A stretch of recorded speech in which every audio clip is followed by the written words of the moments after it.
Controversial social media influencer VeryDarkMan, born Martin Vincent Ose, is arrested again, this time by the EFCC. The arrest sparks national outrage, with big names like Peter Obi, Omoyele Sowore, and Atiku Abubakar questioning the legality and intent behind the move. Meanwhile, the EFCC remains tight-lipped on specific charges as Nigerians demand transparency. Martin Vincent Ose, known across platforms as VeryDarkMan, was picked up by operatives of the Economic and Financial Crimes Commission (EFCC) over fresh allegations of cyber stalking. The arrest reportedly took place just outside a GT Bank branch in Area 3, Abuja, in what witnesses say was a joint operation involving the EFCC, DSS, and police. It follows multiple complaints of online harassment, intimidation, and defamation, all potentially breaching the Nigerian Cyber Security Act of 2015. This isn't VDM's first encounter with the law. In May 2024, he was arraigned on 5 counts of cyber stalking involving acquisitions from Nollywood figures Tonto Dike and Iyabo Ojo, and even the Nigerian police force. Later that year, he was charged with impersonating a police officer. In September, he was sued for 1 billion naira by Bobrisky, who claimed VDM spread false audio, allegedly AI generated.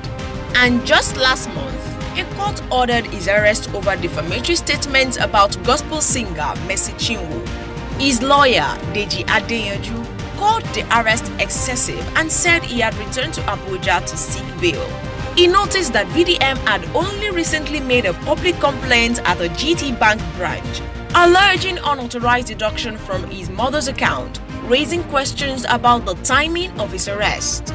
However, GT Bank swiftly debunked any involvement. The bank released CCTV footage showing VDM exiting the banking hall and walking towards the car park just before his arrest. The actual arrest wasn't captured. The bank urged the public to await formal investigation, stressing that the incident happened outside their premises. In response to public outcry, the EFCC issued a recent statement on its official X account, clarifying that VeryDarkMan's arrest was based on multiple petitions alleging serious financial crimes. The agency stated that despite several invitations sent through known addresses and communication channels, Ose failed to honor them, necessitating his arrest.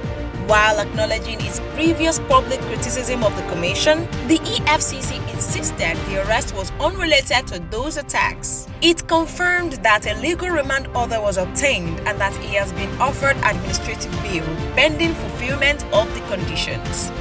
The commission urged Nigerians to allow it to carry out its duty without interference, assuring that charges will be filed once investigations concludes. Former presidential candidate Peter Obi condemned the method of arrest, comparing it to an adoption.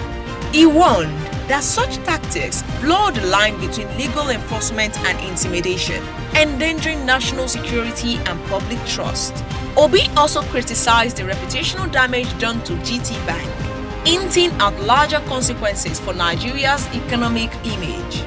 Human rights activist Omoyele Sowore insisted the EFCC lacks constitutional authority to prosecute defamation or cyberbullying cases. Meanwhile, supporters including Davido and Cubana chief priest have taken to social media calling for his immediate release.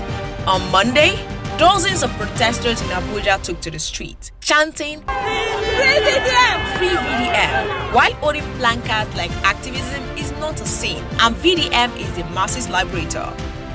They marched from the EFCC headquarters to GT Bank and later to the National Human Rights Commission, demanding answers from both the agency and the bank. Although netizens did notice a low turnout in comparison to the former gatherings. The protesters claim the arrest is a targeted crackdown and are urging a swift and lawful resolution. As at news time, the EFCC is seeking a court order to remand Ose, pending formal arraignment. The nation watches closely as the case of VeryDarkMan raises deeper questions about law, freedom of speech, and the limits of digital expression in Nigeria.